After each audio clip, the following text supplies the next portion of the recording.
leadership, Myles, not just by what you've done, but also who you are. And so I'll just start with my eternal gratitude for this opportunity to be with all of you today. A little bit about me. I am just finishing up a Master's of Public Policy at McGill University. And so a lot of my focus is really on creating systemic change. And so hopefully Myles and I will complement each other well in terms of kind of the micro change that he's working on, which is unbelievably important, and some of the macro change that I'm hoping to achieve with public policy. My background is in government relations, most of which has been in the energy sector, which, as many people will know, has traditionally been male dominated. And so that was an interesting work experience. And I've been quite fortunate to contribute to community through serving on several boards. And so happy to talk about some experience on that as well. That's great. Fantastic. Thanks so much for starting with that. The thing about this is that, we're talking about how we view leadership and what the things where we're failing so much is where we need to change. So Myles, I am going to call out and say, why didn't you say anything about what happened last year? You know where I'm going with that. So last year, if you're referring to the Jason Kenney rallies about GSAs, that one was a very heavy situation because it's GSAs are a gay straight alliance in high schools and in some junior highs, and they're really a safe haven for a lot of queer folks, and it's a space where a lot of people, that's the only space they can be themselves and even just learn about identities that they don't have access to. That was kind of a scare for a lot of people in the community, because if you take that away, you're taking away a lot of people's rights and access to knowledge. So it was something we really wanted to rally on and get a lot of people educated on. And it was something really personal for me, because at GSA was actually where I met another trans man, and that's where I found out about trans identities, because unfortunately we don't learn about gender in school or really in any media. So for me, if I didn't have a GSA, I'm unsure if I'd ever know about my identity or where I would be today, or if I would even be here today. So it was a very emotional experience for me. But we had like hundreds of people attend the rallies against Jason Kenney's choice to try and restrict GSAs and queer youth's rights. So it was a very emotional time for a lot of people, but I think we'll work towards getting people aware of how important it is to give people space and access to queer knowledge and community. Thank you. Actually, where I was going to be asking you about that, but thank you so much for sharing that. It was about your award. Now, that is incredible. Top 20 under 25. Tell me a little bit about that. Tell our viewers something about that. Someone I work with at Skipping Stone, they nominated me for the award. And the top 20 under 25 is just an award that acknowledges the work that youth do, because it's really common for people who have less experience in their years to be dismissed. So it's just acknowledging the power and influence that young people have, and how it's encouraging more young people to see the power in themselves and the power we have as a community. And it was really motivational and inspiring to see so many other people who are being acknowledged for the work they do, because often you don't get acknowledged when you're younger. And it's just like inspiring to see how far you can go without having people just see you for being a younger person. It was just a really humbling experience. That's great. How did you feel? Like, what was the thing when you were nominated? What was the feeling? I was really just shocked and at a loss of words, because whenever I see and read about people who are making a big change, they're always like, in their later 40s or 30s, and it's not something that I could see myself as someone having an impact. So it was really affirming to see an acknowledgement for the work that youth are doing, and I was just like speechless. I was at a full loss of words, and it really motivated me to like push myself further to see what we could do going forward as other youth together. That's so fantastic. I mean, I saw your pictures on the Facebook page, and that's how I found out about it. Of course, it was your mom that was going rah rah, so that was just amazing. So, Ruhee, when Myles were talking, I could see your smile just beaming. And I've known your family to be very much into diversity and inclusion. And that is the path you've been going on, and especially seeing what you're doing with the World YMCA.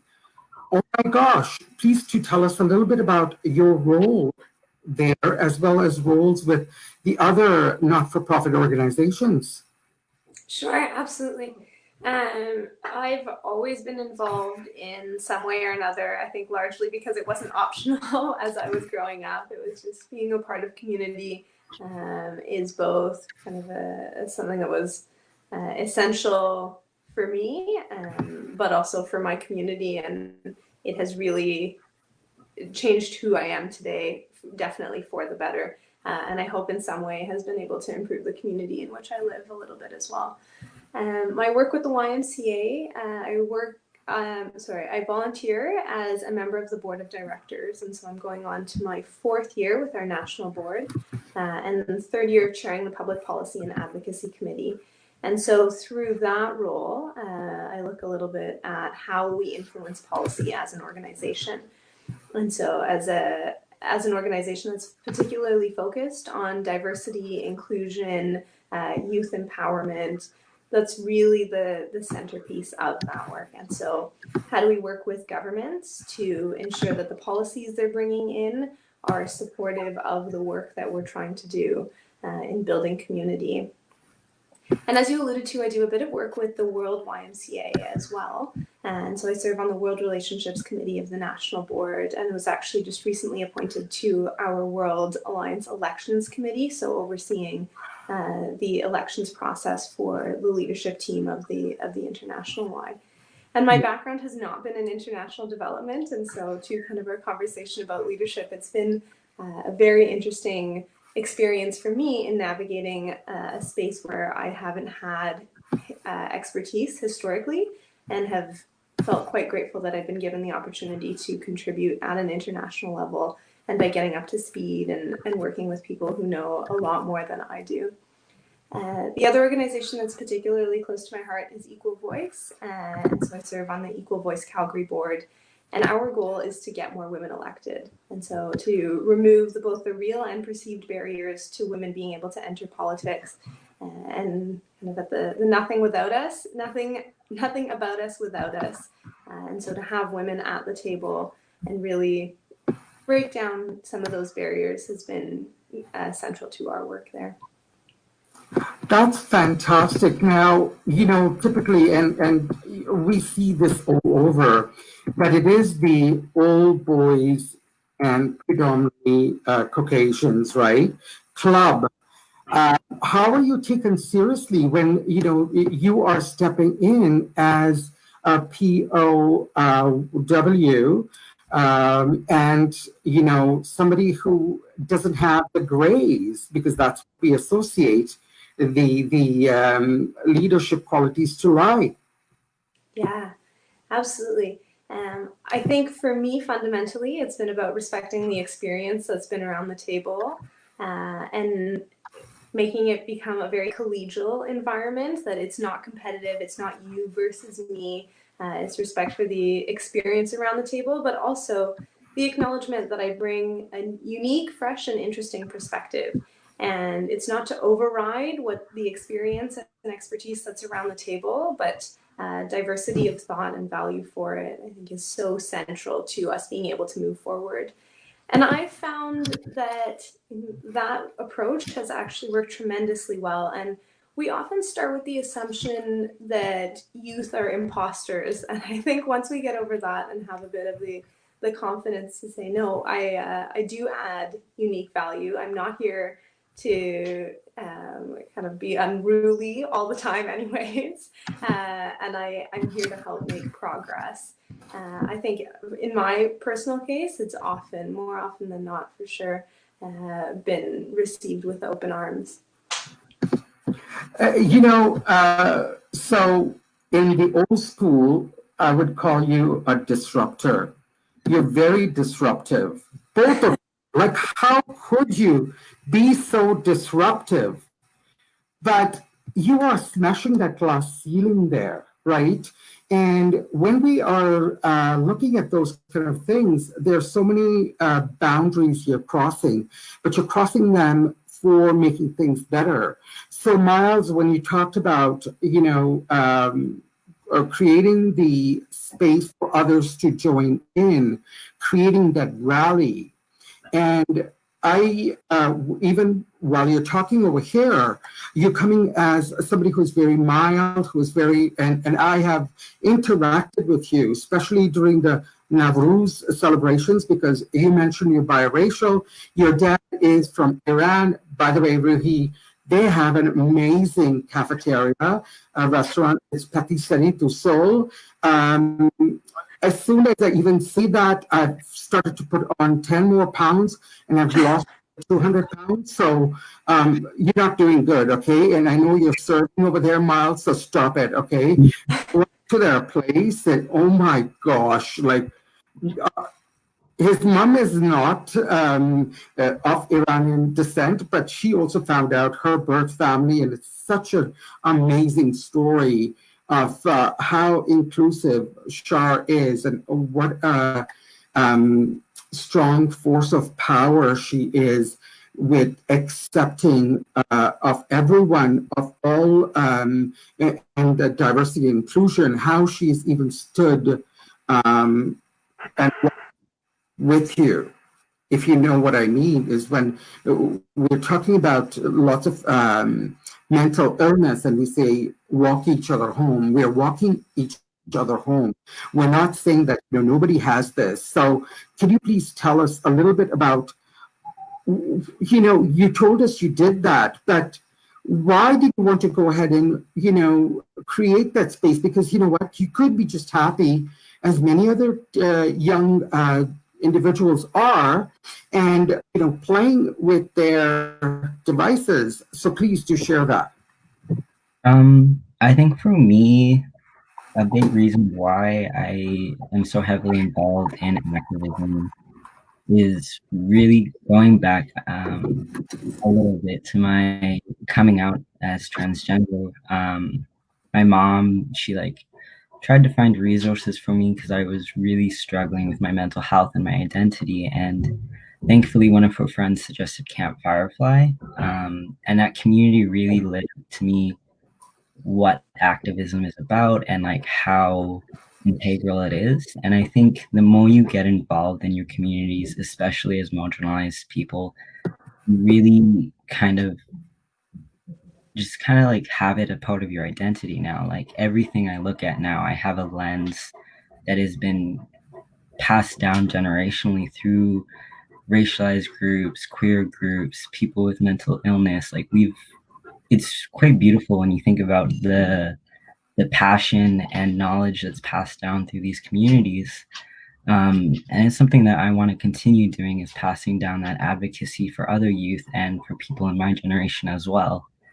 And it's just all about trying to make things better, and wanting to have youth not have to experience the same things that I had to experience. So just giving people a better environment to grow up in and explore their identity, really.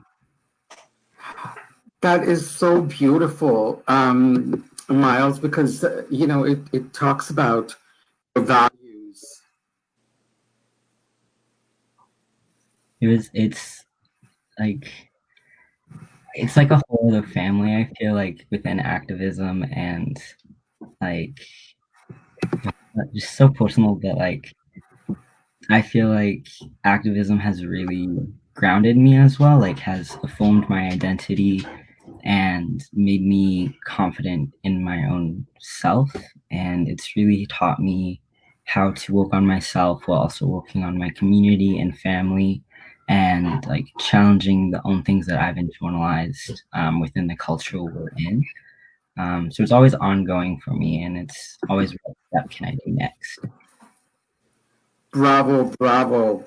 And also bravo to you, Ruhee, for the master's in Montreal. You had to return back and you were finishing your paper. So, and that's happening soon. Is that you this week you're finalizing all of those? Now, can you tell us why you've chosen that and how that is going to be impacting? And sorry, this is a three-part question. And do you say to our teenagers, for example, who are struggling right now? So my master's, I'm just finishing it up actually tomorrow, which is quite exciting. And so the timing is wonderful. It's kind of of course, a funny time to be going through anything right now. And so at least we're sort of all in it together to some extent, but happy to be finishing it up. I've absolutely loved it. And the reason that I chose to go into my Master's of Public Policy was ultimately to build systemic change. And so the Master's is focused on kind of decisions that governments make, kind of what goes into that process, how do you influence the process both as someone who is inside and as someone who has historically been left out of the policy process. And Myles and I were actually talking just before this about the importance of having a more inclusive public policy sphere. And historically, we've seen a lot of decisions be made without the people who are impacted. But I think there's a real opportunity for us to shift that and engage more people in public policy decisions and ensure that the decisions that are being made at all levels of government really consider the people whose lives are being impacted. And that was a real decision factor for me in entering my master's, was that you could have impact on so many different parts of the world, really, whether it be business or it be social justice issues or healthcare, kind of everything and anything in between. And so I've tremendously enjoyed it, and I'm very much looking forward to using it to improve our world. I would say to young people that both the micro level change and the macro level change are incredibly important, and that neither will make it without the other. And on the micro level, that means things like this and building community, and Eleanor, the way that you're bringing people together, and Myles, similarly, the work that you're doing in terms of building community and making sure that people have safe spaces, that they feel a sense of inclusion, and that really people have a community to come home to, whether that's within their own homes or within their communities, and hopefully both. And that on the macro level, that we have systemic change and that people are coming together to fight for what they believe in, to make change that will last generations. And both are hard, and they're both really, really important, and they don't always feel like they fit together, but I think together they make us feel like we're moving in the right direction, and I have absolute confidence that we are moving in the right direction. So keep up the fight. And this is why I have TriConversations, is to move the needle.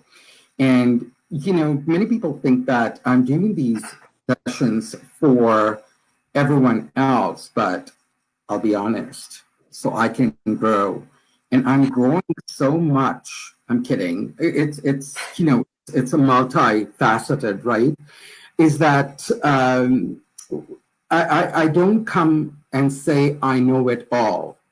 And I am here being very authentic and real, is that there's so much that we can learn, not only from the generation that you are, and what shining stars the both of you are. and when I have these TriConversations, is to bring light to careers and life. And this is what it is. The leadership, you're talking about careers, you're talking about how difficult it is. And yes, Brené Brown says, brave the wilderness. I love quoting her.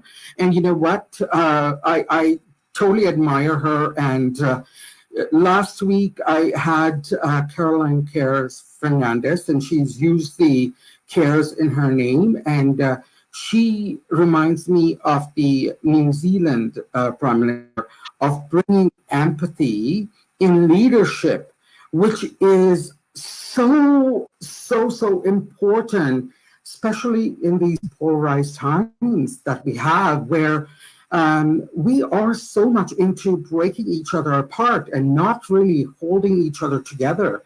And when you're talking about, yes, it is hard, and that's what Brené says, yes, it is hard, it is sticky, it's ugly, and also there's another quote that I've forgotten, but the first step is always the hardest, and all of that. In the middle, it's so sticky, it's messy, and all of that. And I'm finding the first and the middle are both combined together.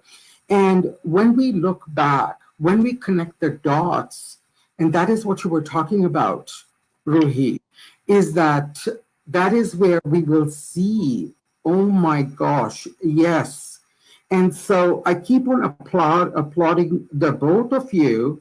And I would like to say that please continue this, because it is community that helps with mental illness. It is community that helps with what you're doing. And you know what?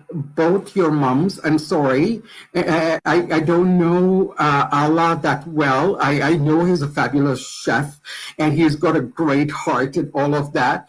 And Ruhee, your dad is a little quieter, but he is doing such important work right now within the community. So both, you know what? I admire your parents, really a lot. And so where I'm going with that is that I am a dad of two sons. And the reason I admire your parents is that I see both of you, and I am just incredibly touched that you've come and shared. And being very mindful of the time, Ruhee, there are 2 more minutes. You have to run off, because otherwise, I'm not going to say Cinderella because that is so old school. But the Masters is going to happen, and you have to dash off. But I'll quickly just say this, is that I am being open and vulnerable here, is that it is, as a father, it is sometimes so hard when, especially with what's going on with COVID, and we don't talk about challenges because there have been so many opportunities that have been created. We look at the Zoomers Zooming. Mm-hmm. How lovely is that? We've seen people, communities collaborating, bringing tools, and it's also showing what your parents have done in raising you. And where I'm going with this is, as a father, I so many times look at myself and the negative scripting goes like loud of what a failure I am, because these times are very hard for everyone and we are not being open, authentic, and honest. So whoever is going through those hard times, reach out. And it is a community. Reach out to these incredible heroes. Reach out to your teenagers. If my older son is not wanting to engage, he's going through his own things. I'm giving him space, and I understand that. But as parents, we sometimes get this mental scripting that we are horrible. But as a parent, I'm going to say to parents, please don't think that. Any final words, Ruhee, before you have to dash off? And Myles, I hope you can stay for a few more minutes. Mm-hmm. I don't see any questions or comments from our viewers, but again, I will be sharing this on YouTube. So Ruhee, please, any final words? Sure, I've got about 5 more minutes, so I'll stick around to hear Myles's closing comments as well. I think that the one key thing that I do want to leave you with is that I often think that we start with the assumption that people will discount us because we're young. And I think instead we should come with the perspective of being able to add fresh new ideas to the conversation. So rather than assuming that people don't want us there, I think we as youth should start with some confidence. It is so much easier said than done. And absolutely, you always learn lots from the people around the table. But going in and believing in yourself that you do have something important to contribute. And Alma, just to your point of failure, I wanted to share, I guess, a little bit of a personal anecdote where about 5 years ago, I made a commitment to myself to fail more. And I got this sense that I was getting the majority of things that I was applying for. And it made me wonder that perhaps I wasn't setting the bar for myself high enough and that I need to be a little bit more aspirational. And that was actually exactly what prompted me to put my name forward for the YMCA Canada board. Is I thought, let me put my name forward for something that I think I'll fail at because I think it will be good for me as an experience. But also you learn so much from failure. And I really believe that, I mean, I guess in that case I was successful, but don't get me wrong, there's lots in my life that I have failed at and then hasn't come through as I had hoped. But I really believe that failure is an indication that you're being aspirational enough and it gives you such a rich opportunity to learn. So go in with confidence and don't fear failure. Thank you. You know Thank Khalid you. well. And Khalid, about 3 years ago, said something to me that has stuck forever. And I use this. However, you know, growing up, we have heard so many things, and you know, our parents, our leaders, our religious educators, they didn't know that the words that we're using were quite harmful. And these are the words we internalize and we magnify those even bigger. Because I deliver cognitive behavior therapy sessions, workshops to the Ismaili Jamaat Murids and their multi-faith family members or multi-faith partners, whichever. I'm very much into inclusion and diversity as well. And so what he said is that, Papa, when you fail, you grow. And right now, on my bathroom mirror, I have got actually post-it notes because with what was going on, I had started to spiral down. And what you do when the tsunami hits is that you try and do things that are going to stop that. And so that's a cognitive behavior therapy piece that I'm sharing is you can change, nobody can change, only you can change. That's one thing. I look for happiness outside, but when I've started hiking again, happiness is an inside job. And so I tried to climb the mountains. I used to carry mountains at over 380 pounds. And now I'm hiking mountains, but each and every challenge that comes, it's like a new mountain. It's like Scree right now, and you're scrambling. But, you know, when 2 weeks ago, I went to Grassy Lakes, and I've been there 3 years ago. This time I went with Shabu, who is legally blind. He is such an inspiration. He was one of my guides in a way, talking about spiritual guides of trying to, in making the change.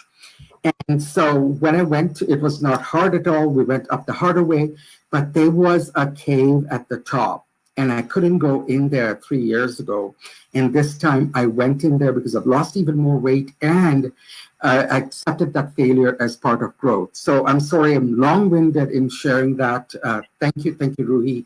If you have to go, I totally understand. My deepest appreciation for you showing up and for you being such a leader that I look up to. And when I said that to you on the email, you said, haha, it's the other way around.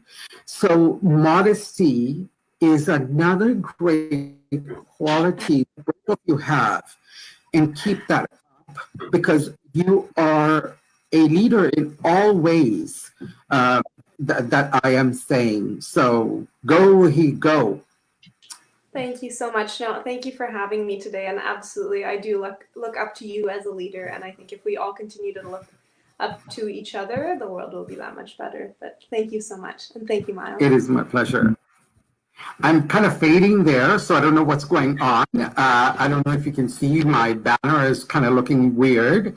But Myles, do you have any words, final words? What would you like to share with perhaps even biracial kids that are finding it difficult, for perhaps even individuals who are questioning their orientation?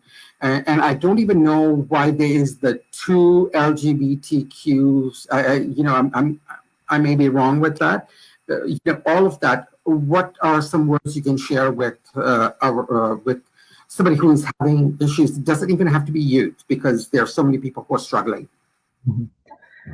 I would say a big thing is that you don't have to perform for other people, that you don't have to dismiss your own feelings just to fit in, and that it's okay to challenge other people who are being racist or homophobic or transphobic, because you don't have to tolerate that. And for a long time, I just tolerated it because I didn't think I could or should challenge people that way, and I can and I should, because I don't deserve to take people's transphobia, racism, homophobia, or any ignorance. And that it's okay to be unsure and change things throughout your life, because you're constantly growing. So why should your identity be stagnant? Like, I first came out as gender queer, and I remember I ran out to my mom's car. She was dropping me off to a class. I just ran out and said, "I'm gender queer," and I ran back, and I'm absolutely terrified. So there's no right way to do anything, and it doesn't have to be a big emotional thing. I just screamed it at my mom and ran away. So, and then later I came out as transgender after exploring my identity a little more. And you don't have to have all the pieces to cover in one point. And I really encourage people to just explore their own identity. If you have any uncertainty, that's okay. And you want to read like queer literature, videos, it's really important to educate yourself. Even if you identify as a cisgender or normative individual, you should always be educating yourself and trying to learn about others' experiences, because there's so much value in those experiences. Thank you so much again for being so authentic, and even sharing when you actually decided, when you told your mom. But I think you may have already known, and sorry, I know something that I don't know you think I know. And that is when both of you are great artists, by the way. Ruhee, you're still here. Thank you. You're a pianist. You're also a visual artist, like you do painting and all. I've seen your artwork. Okay, like stop it of being everything, okay? But Myles, your art pieces was when your mom already knew before you telling her. Am I right or am I right? She she definitely, when it came out, she said she had a feeling that that I was queer, and that she just never wanted to poke and like do anything. She wanted me to think about it and come to it on my own terms. And I think for a long time I was expressing that I wasn't cisgender through my artwork, and just going back in my own paintings and stuff like that, I can see that there was that discomfort and that disconnect with my body. And I always had like a strong agency to queer issues, and I never quite knew why. And I think it was a long time of just having that disconnect, just by being raised in a Catholic education that was more conservative. I just always shut that down. But then having those spaces to explore myself and my identity, and being very fortunate with like a loving, accepting family, I was able to share that in a safe space with my parents. And it was still scary on my end, and I wasn't sure 100% that they would be accepting, and they were, and I'm very fortunate for that. But there is that fear that holds you off for quite some time. It took me about a year to tell my parents, and I didn't even tell my twin, and I tell my twin everything. So it is hard to come over that fear, but there are people always in your life, whether it's a friend, a counselor, a peer support network.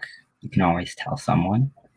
But yeah, it was kind of funny when my mom just was like, okay, I knew, but thank you for sharing.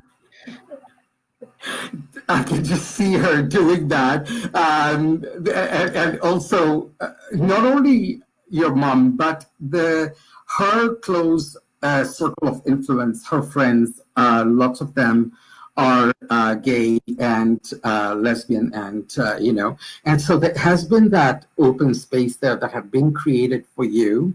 Mm-hmm. Now, in talking about like where your dad is from, it is not that open over there in Iran, and I understand that there have been quite a lot of very tragic what is being done.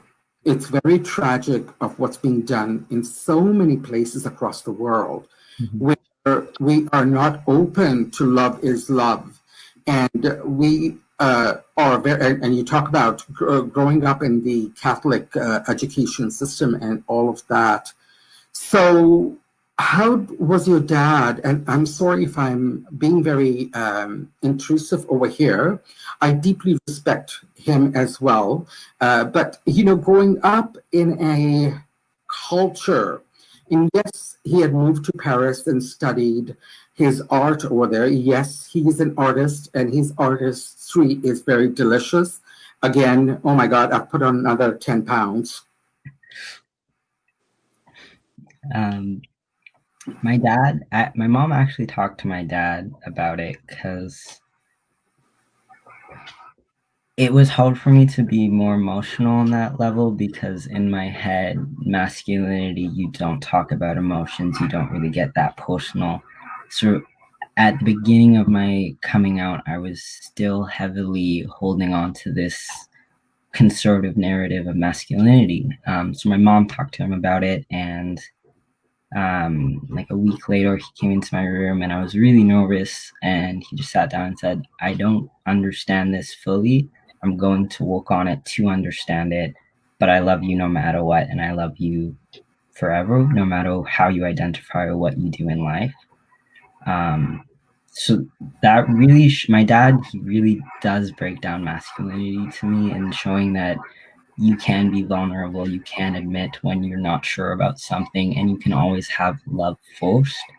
So I really try to follow that way in being with people, and just always being vulnerable and willing to just wait and listen with people. I'm very fortunate for having such a supportive family and having that love constantly. And it has been like a lot of up and downs, and trying to understand my own self and sharing that with my family. And they've both shown such patience and love for me this whole time.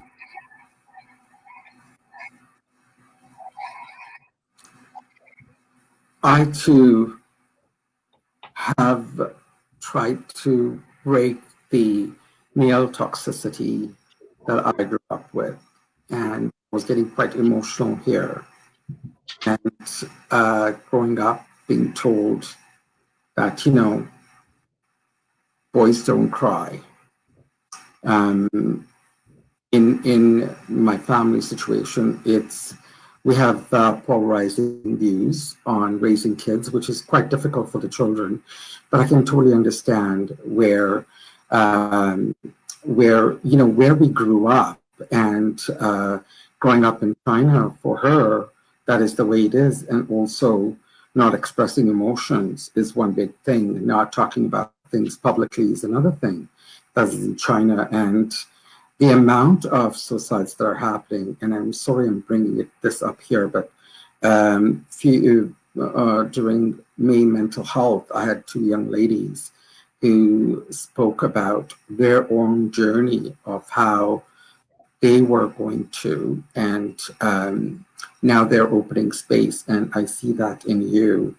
I'm sorry, I'm using a lot of here, which is so unprofessional. This is what I like, is when we don't filter our emotions. We don't filter what we are thinking and going through.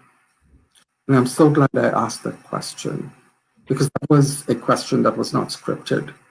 Is that, I did ask you, can I ask you anything? And you said yes. And you were so open. And I love your dad even more now because of that. And I'm holding you really close, Myles. I'm really holding you close. And I love you. Thank you. And we are told that men should not say that to each other. And I'm holding you and I'm saying I love you. And I thank you for being you. You matter. You matter so much. My hair is standing on its. And that is the reason I have these sessions, is that we grow up and yes, we need to learn. And that's what your dad did, right? You went through your own education in trying to find out. And we are here in Alberta where there are so many layers that we have to break through.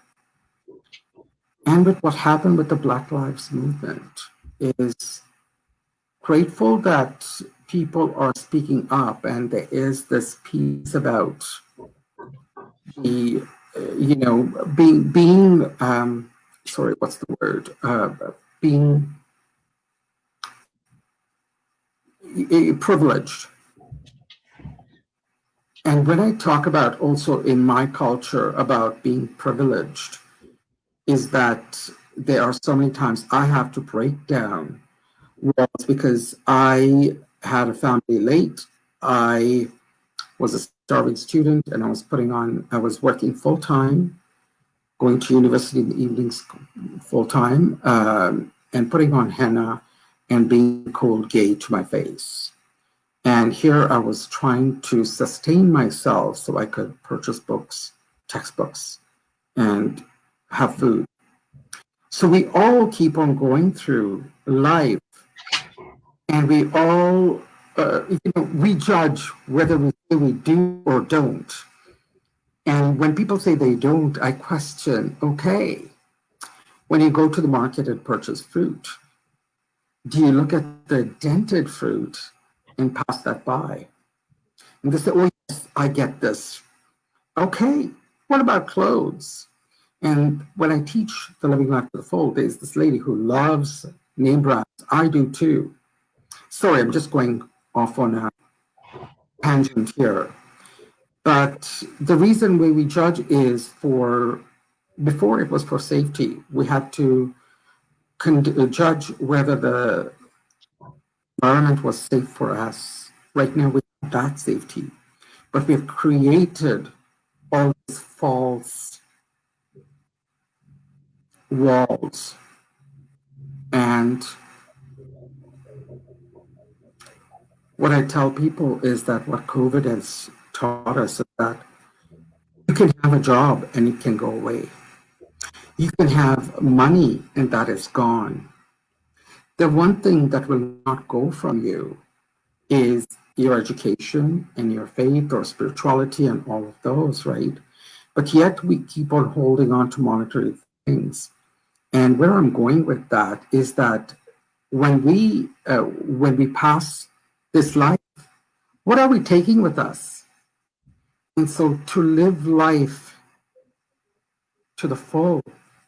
So Myles, thank you for making that decision. That's so hard.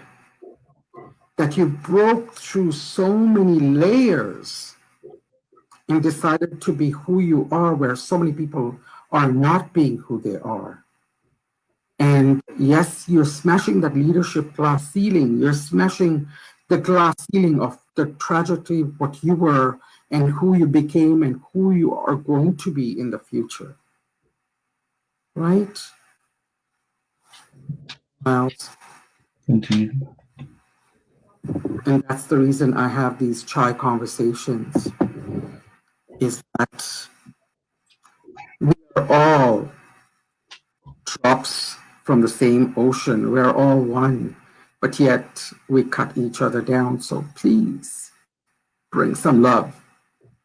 That is what the world needs. Done with all of these, false craziness and the false news and all of that. Let love shine.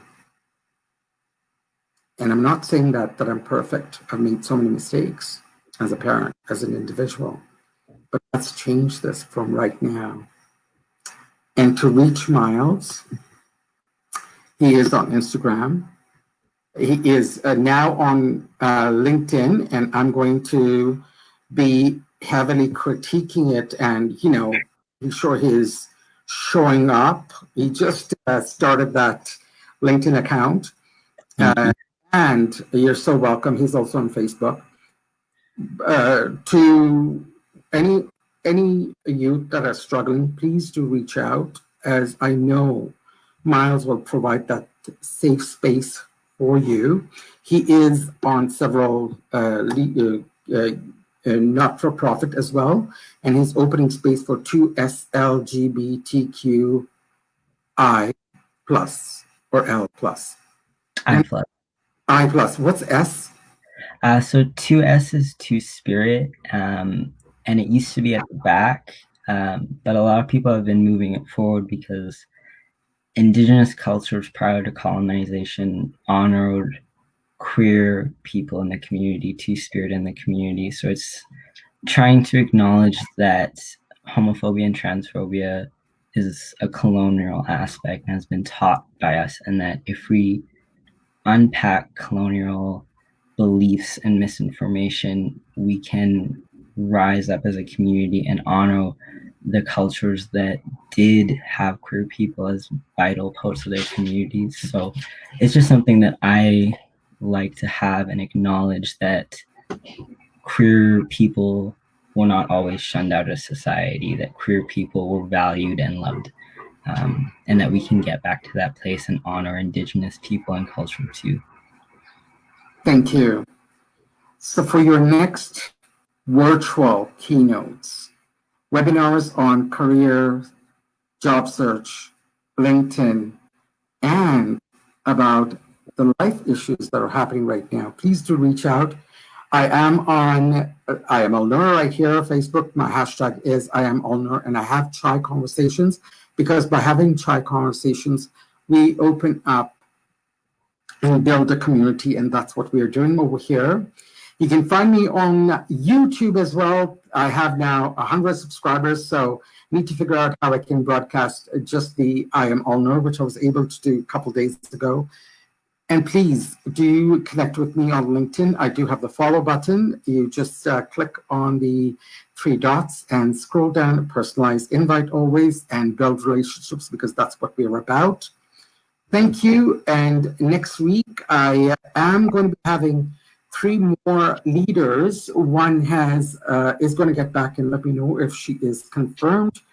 And they are in all parts of the world, going to be talking about how embracing spirituality and gratitude is very important for leadership. Until next week, keep on having chai. I am Ulner. Thank you. And